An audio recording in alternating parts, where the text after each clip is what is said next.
श्री राधाकृष्ण दोस्तों, आप सभी का मेरे चैनल पॉजिटिव अप्रोच अकेडमी में एक बार फिर से स्वागत है। मेरा नाम नितेश भारद्वाज है और आप सभी जो है पॉजिटिव अप्रोच अकेडमी का एस्पायरेंट्स हैं। जैसा कि आप सभी जानते हैं कि ये सीरीज जो है आप सबके लिए यूट्यूब के ऊपर जो है चलाई गई है, जिसमें हम हिमाचल प्रदेश टीजीटी कमीशन और मेडिकल की प्रैक्टिस जो है कर रहे हैं। इसके अलावा हमारे चैनल के ऊपर बेसिक सीरीज भी है, जिसमें कंप्लीट मैथमेटिक्स हमने पढ़ा है, कंप्लीट फिजिक्स हमने डिस्कस किया है। तो इस सीरीज में जो आप सभी एस्पायरेंट्स की रिक्वेस्ट के ऊपर हमने यूट्यूब के ऊपर रोज रात 9 बजे चलाई है।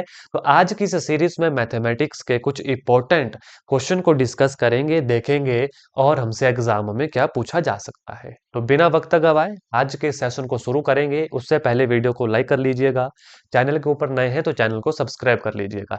इसी तरह की इंपॉर्टेंट वीडियो जो है हम आपके लिए लेकर आते रहते हैं। देखेंगे सबसे पहला क्वेश्चन जो है हमसे एग्जामिनर क्या पूछ सकता है। एक सेकंड दीजिएगा।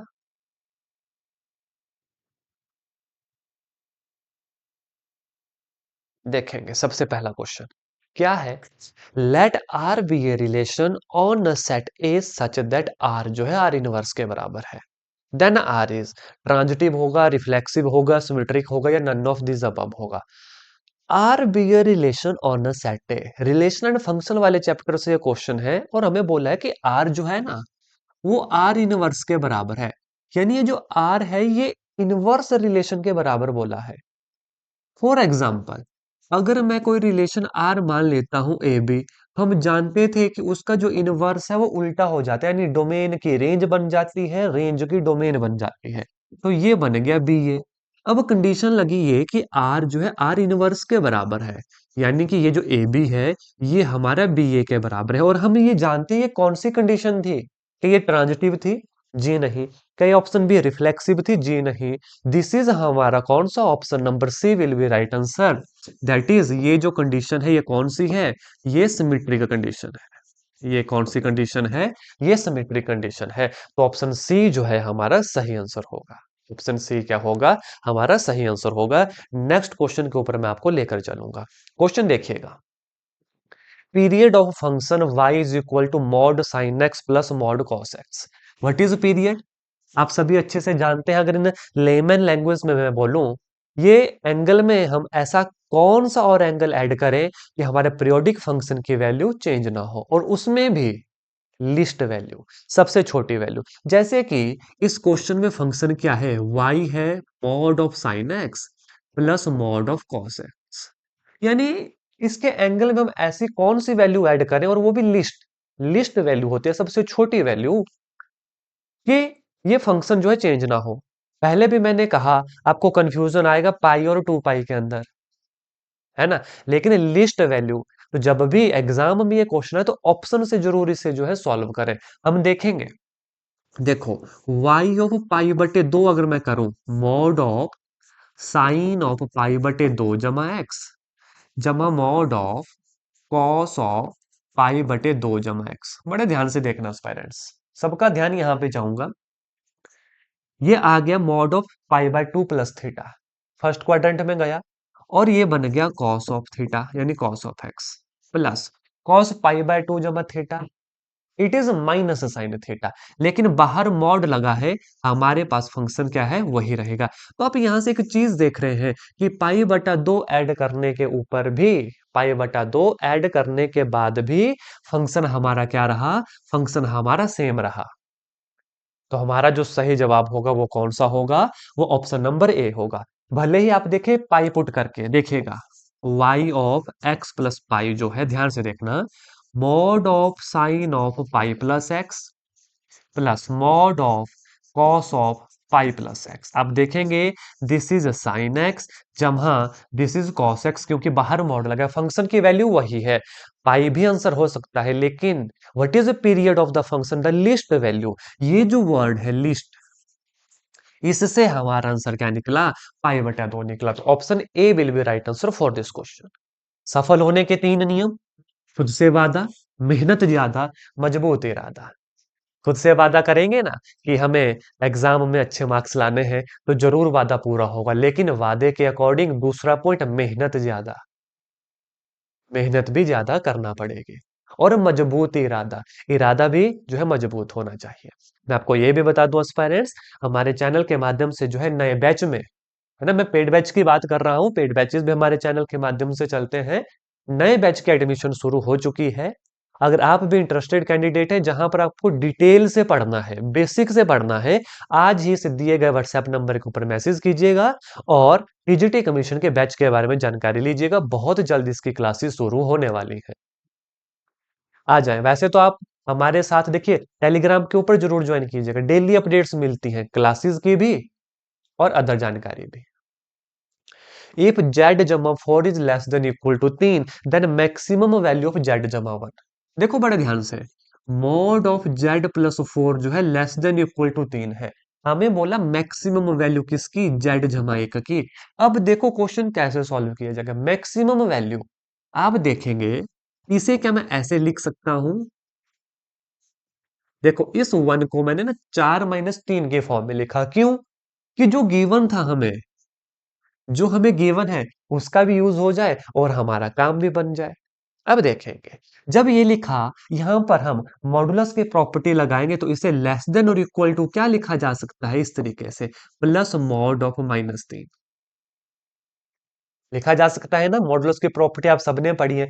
अगर नहीं पढ़ी तो जहां पर मैंने कंप्लीट मैथमेटिक्स बेसिक से करवाया है यूट्यूब के ऊपर, उस प्लेलिस्ट को जरूर देखें। 120 से ज्यादा वीडियोस है। और अगर पेड बैचेस में आना है, वो तो आपको मैंने जानकारी दे दी। अब इट इज लेस देन और इक्वल टू, आप देखो ये वैल्यू किसकी है, लेस देन और इक्वल टू 3 के बराबर, जमा 3, विच इज लेस देन और इक्वल टू 6। यानी मैक्सिमम वैल्यू क्या होगी, 6 होगी। ऑप्शन नंबर डी विल भी हमारा सही जवाब होगा। थोड़ी सी तो अपने दोस्तों की भी कीजिए केयर, थोड़ी सी अपने दोस्तों की भी कीजिए केयर। इस वीडियो का लिंक जल्द से जल्द उनके साथ भी कर दीजिएगा शेयर। नेक्स्ट क्वेश्चन देखेंगे, maximum number of point of intersection of 8 circle. मैंने वेरियस लेक्चर में डायगोनल का फॉर्मूला बताया, इंटरसेक्शन का बताया। वैसे डायगोनल का क्या था, NC2 - n। इंटरसेक्शन का क्या था, I का क्या था, NC2 multiply by 2, NC2 multiply by 2। अब यहां पर इंटरसेक्शन पूछा है 8 सर्कल का, क्या होगा, 8C2 मल्टीप्लाई बाय 2। कैसे निकलता है 8C2, 8 इंटू 7/2 मल्टीप्लाई बाय 2, 2 से 2 cancel, 8 7 56, 56। Option number B will be our right answer. कितने इंटरसेक्शन होंगे, 56 will be our right answer. और डायगोनल पूछा जाता है then this formula NC2 - n। ये क्वेश्चन काफी बार हम कर चुके हैं। नेक्स्ट क्वेश्चन, 2 की पावर 3n - 7n - 1। क्वेश्चन हल्का सा मिसप्रिंट हुआ है। क्वेश्चन है ये 2 की पावर 3n - 7n - 1। ये है क्वेश्चन, इज डिविजिबल बाय, ये किससे डिविजिबल होगा।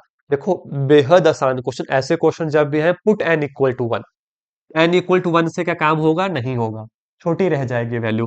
तो हम कर लेंगे अब put n is equal to 2, 2 से छोटी रह जाए तो put n is equal to 3, 3 से छोटी रह जाए तो इसी तरीके से करना है।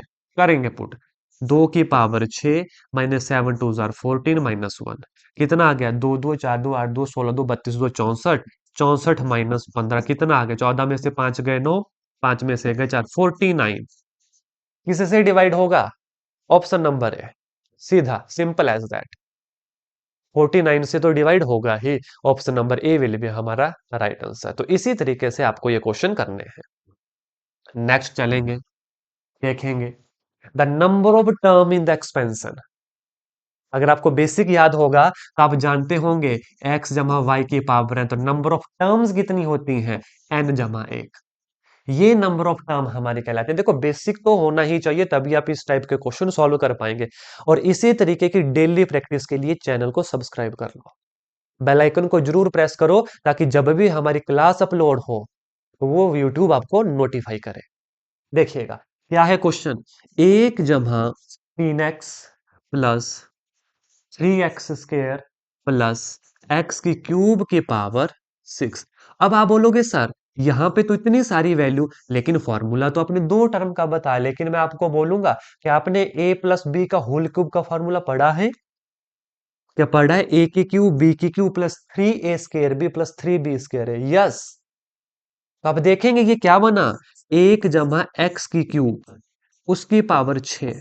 ये क्या बना, 1 जमा x की पावर 18, क्योंकि हम जानते हैं पावर के ऊपर पावर, पावर आपस में मल्टीप्लाई। कितना हो गया, 1 जमा x की पावर 18, 18 जमा 1 दैट इज इक्वल टू 19, 19 होगी।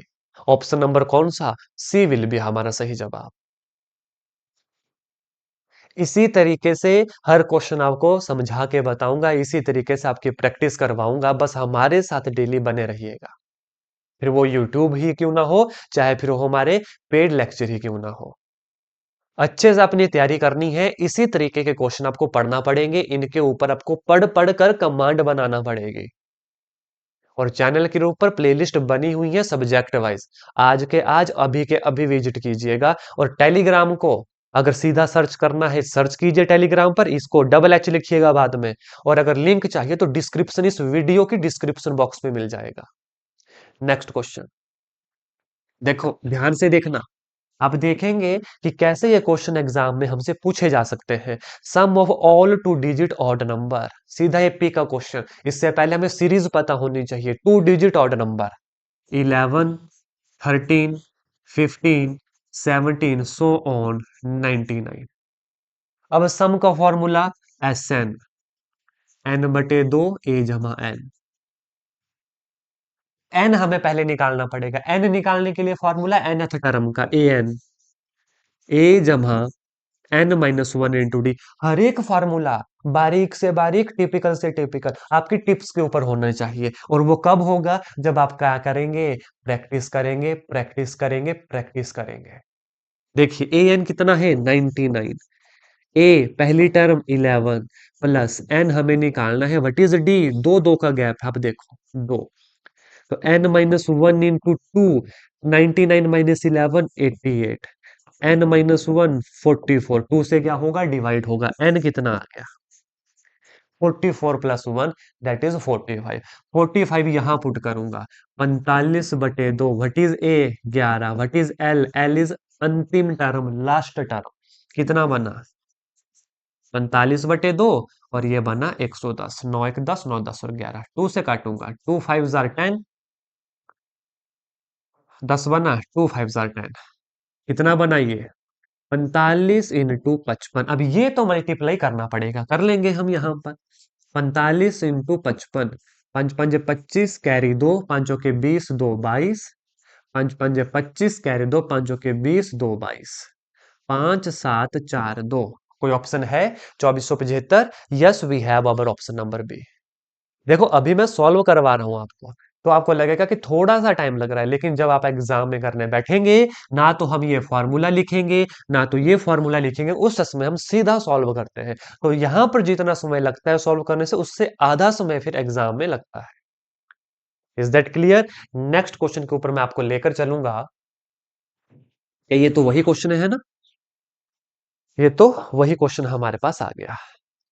ठीक है, नेक्स्ट क्वेश्चन देखिएगा। If a three line 3x minus y is equal to 2, 5x plus ay is equal to 3, 2x plus y is equal to 3 are concurrent, then A is. What is the condition for concurrent? concurrent की condition क्या थी? concurrent की condition अगर आपके पास है, तो आप तो बड़ी आसानी से इस क्वेश्चन का आंसर कर दोगे। concurrent की कंडीशन होती है, बड़े ध्यान से देखना। What is equation of line, ये देखो, -2 इज इक्वल टू 0, पहले इसे कंप्लीट लिखो। दूसरी 5x plus -3 is equal to 0। ठीक, और लास्ट क्या है, 2x plus y-3। Both case में -3 हमारे पास है। Now what is the condition for concurrent? Condition है कनकरेंट की, जो ये डिटर्मिनेंट बनेगा इसे 0 पुट करना है। This is the condition for concurrent, अगर 3 लाइन कनकरेंट है। बस काम आसान। अब देखो आप काम, 3 -1 -2, 5a -3, 2 1 -3, it is equal to 0। इस डिटर्मिनेंट को सॉल्व करेंगे, अपना आंसर निकलेगा। देखो मैं सीधा करूंगा, -3a जमा का 3, माइनस माइनस जमा 1 हो गया, कितना बना ये? -15 जमा 3 2 6, -2 ये बना 5 -2 it is equal to 0। Determinant खोलना सभी को आता है। ऐसा कोई एस्पिरेंट जिसको डिटर्मिनेंट खोलना ना आए तो कमेंट करके जरूर बताइएगा। नेक्स्ट क्लास में मैं आपको डिटर्मिनेंट खोलना भी अच्छे से बताऊंगा। और इससे पहले बहुत क्लासेस ऑलरेडी मैं ले चुका हूं, तो इस प्लेलिस्ट को कॉपी करके अपने व्हाट्सएप में रख लीजिएगा और डेली चेक कीजिएगा कि नई क्लास ऐड हुई या नहीं हुई। और हमारे साथ अपनी प्रैक्टिस को अभी आज से शुरू कर दो। आज से शुरू कर दो, देखो आगे का काम। -9a जमा 9, -9 15 में से 6 गए 9, -10 जमा का 4 इज इक्वल टू 0। इस 9 के साथ ये 9 कैंसिल हुआ, इस 9 में से 4 कैंसिल हुआ, -5 -10 इज इक्वल टू 0। कितना आ गया ये? 5a -10 a -2। कौन सा option? Option number A will be right answer. Option number A will be right answer. हमने क्या किया? हमें जस्ट पता होना चाहिए था कि what is the condition. Condition क्या है कनकरेंट की। नेक्स्ट एमसीक्यू देखिएगा। ये जो क्वेश्चन है ये आपके लिए होमवर्क क्वेश्चन रहेगा। कमेंट करके हमें जरूर बताएं, how many diagonal are there in decagon. एक डेकागन में कितने डायगोनल हैं? इसी क्लास में मैंने फॉर्मूला बताया था आपको डायगोनल निकालने का। अगर नहीं देखा, प्रीवियस क्वेश्चन जरूर देखें इंटरसेक्शन वाला, वहां पर मैंने डायगोनल का फॉर्मूला बताया है। और इसका आंसर जरूर कमेंट करके हमें बताइएगा ताकि हमें पता चले कि आप पढ़ रहे हैं। और ये जो हमारी सीरीज चली है ये आपके नॉलेज में वैल्यू ऐड कर रही है। आपको आइडिया लग रहा है कि जो आपने पढ़ा, जो आपने प्रैक्टिस की है, क्या वो सफिशिएंट है? आपको आइडिया लग रहा है कि किस तरीके के क्वेश्चन एग्जाम में पूछे जा सकते हैं। मैं एक बार फिर से आपको बता दूं, डेली 9 बजे शाम को टीजीटी कमीशन की practice series physics chemistry mathematics की आपके लिए यूट्यूब चैनल के ऊपर चलाई गई है। इसके अलावा हमारे चैनल के ऊपर फिजिक्स की प्लेलिस्ट अवेलेबल है बेसिक से लेकर एडवांस तक, मैथमेटिक्स की प्लेलिस्ट अवेलेबल है बेसिक से लेकर एडवांस तक। और उसके अलावा हमारे चैनल के ऊपर एडमिशन न्यू बैच में शुरू हो चुकी है, जिसकी जानकारी से दिए गए व्हाट्सएप नंबर के ऊपर आप मैसेज करके ले सकते हैं। इसके अलावा जितने भी प्रीवियस ईयर क्वेश्चन हैं टेट के 18 19 20 सारे के सारे यूट्यूब के ऊपर फ्रीली अपलोड हैं। जरूर जाएं, उन्हें पढ़ें। और आज ही हमें टेलीग्राम चैनल के ऊपर जरूर ज्वाइन कीजिएगा ताकि सारी नोटिफिकेशन आप तक पहुंचते रहे। आज के इस सेशन में हम इतना ही करेंगे। इसके नेक्स्ट पार्ट के लिए, नेक्स्ट वीडियो के लिए चैनल को जरूर सब्सक्राइब कर लीजिएगा और अपने दोस्तों के साथ जरूर शेयर कीजिएगा। धन्यवाद। जय हिंद, जय भारत।